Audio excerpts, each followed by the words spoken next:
Okay, let's move on to the next set of sayings.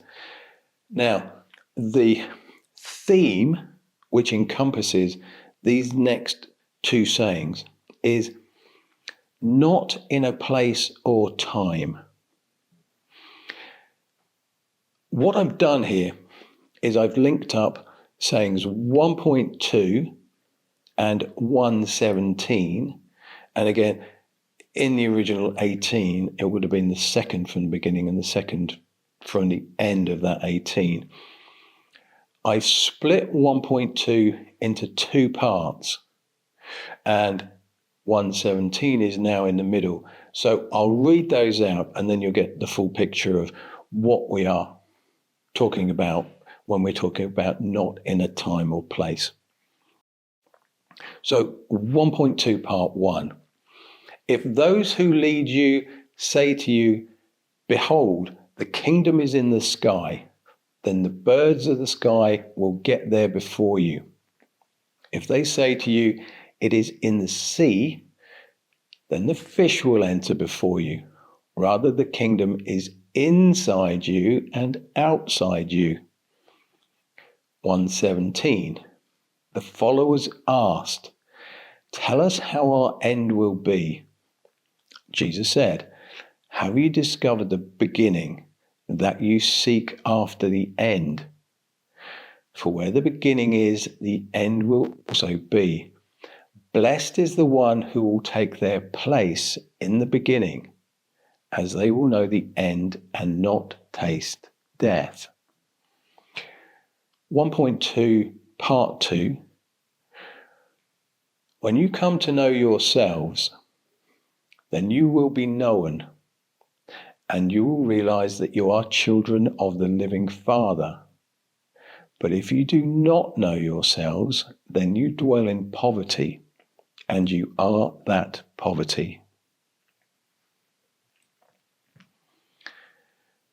But 1.2, part 1. If those who lead you say to you, behold, the kingdom is in the sky, or it's in the sea, then they're simply looking out into the physical world. It's this thing of heaven and hell. Heaven is in the sky, hell is down underground. And we've been led to believe ideas like that. But here, it's telling us, don't look outside of yourself for what you're looking for what you seek. And instantly you can see how this rolls over from the first pair of sayings, which were seek and do not stop until you find, and then the being, which came into being before it came into being. That revelation of you have a living spirit, and it is from a non-physical dimension that underpins all of this, and that isn't a passive relationship that you have with that living spirit, is an active one. You are supposed to be in tune with it. It is here to help. It's not something which should remain hidden. And here we're being told what you're looking for isn't in the sky, and it's not under the sea.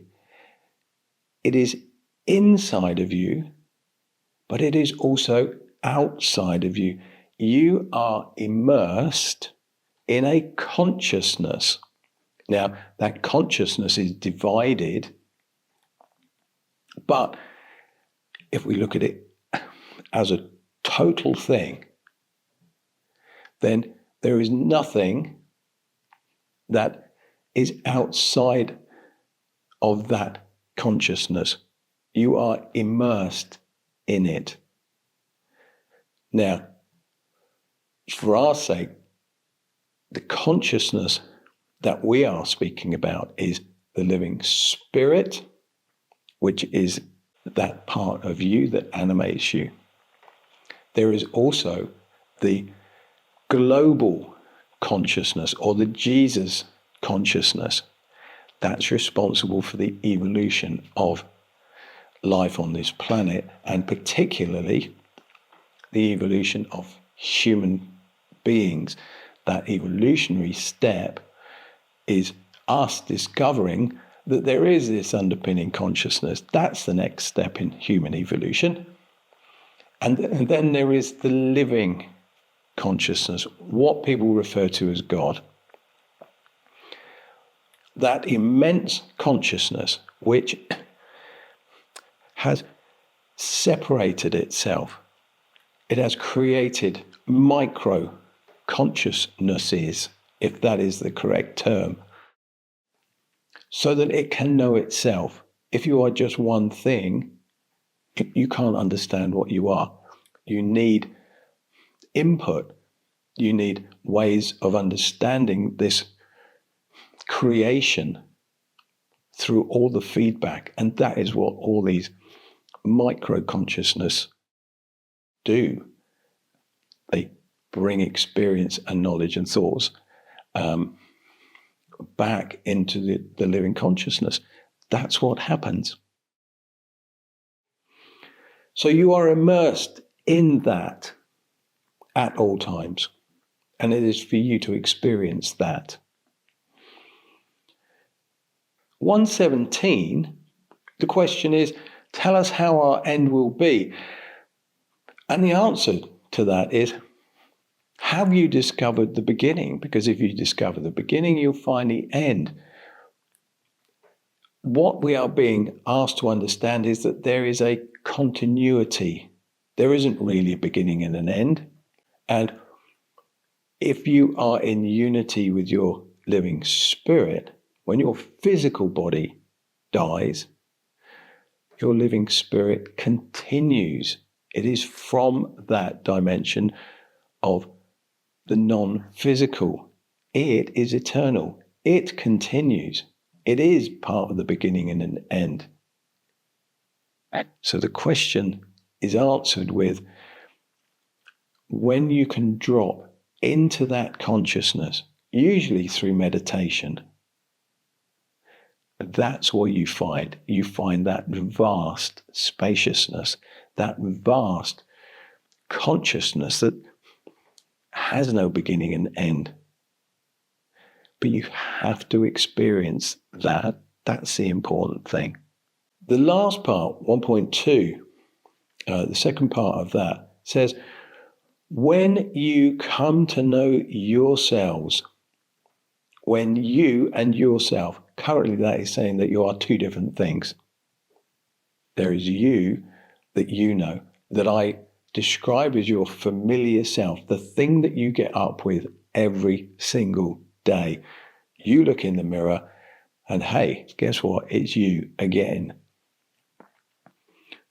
We have all of our habits and fears and phobias and beliefs and all those things that we do, they are on constant repeat.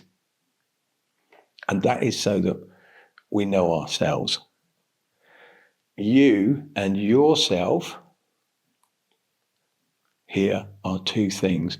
When Jesus is talking about yourself, he is describing both elements of you, the physical and the non-physical.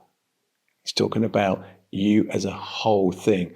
When you, as a person, come to know the entirety of yourself, that's when you become known.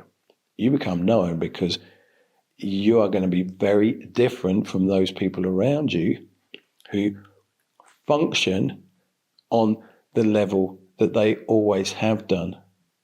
When you have this revelation and you discover the living spirit and the consciousness beyond that, you will be known because your old self will fall away and there is a person who radiates something from this other dimension. I can't say it in any other way than that. And that is when you will be known. And that's when will begin to share the knowledge that you have. The saying tells us, and you will know that you are children of the living Father. The living Father is the living consciousness, and you will know that you are a microscopic but much loved part of that. The part that is being spoken of is the living Spirit.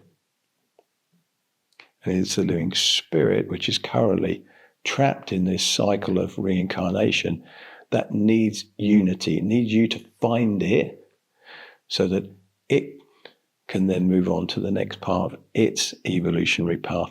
And we'll talk about that in great detail as the sayings throw up extra bits of knowledge.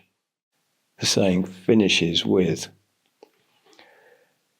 if you do not know yourself, if you don't make that discovery, then you live in poverty, and you are that poverty, regardless of the wealth, regardless of the status or your job or where you live or your education.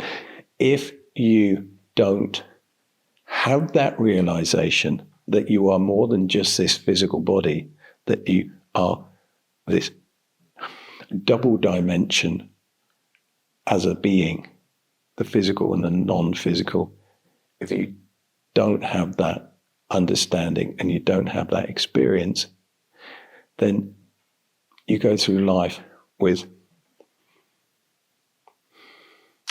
an element of you, with an understanding that is missing, and you go from birth to death without this astonishing realization that you are something more than you think you are. And that's the poverty which is being spoken of. It's just being a cog in the machine and never having that incredible realization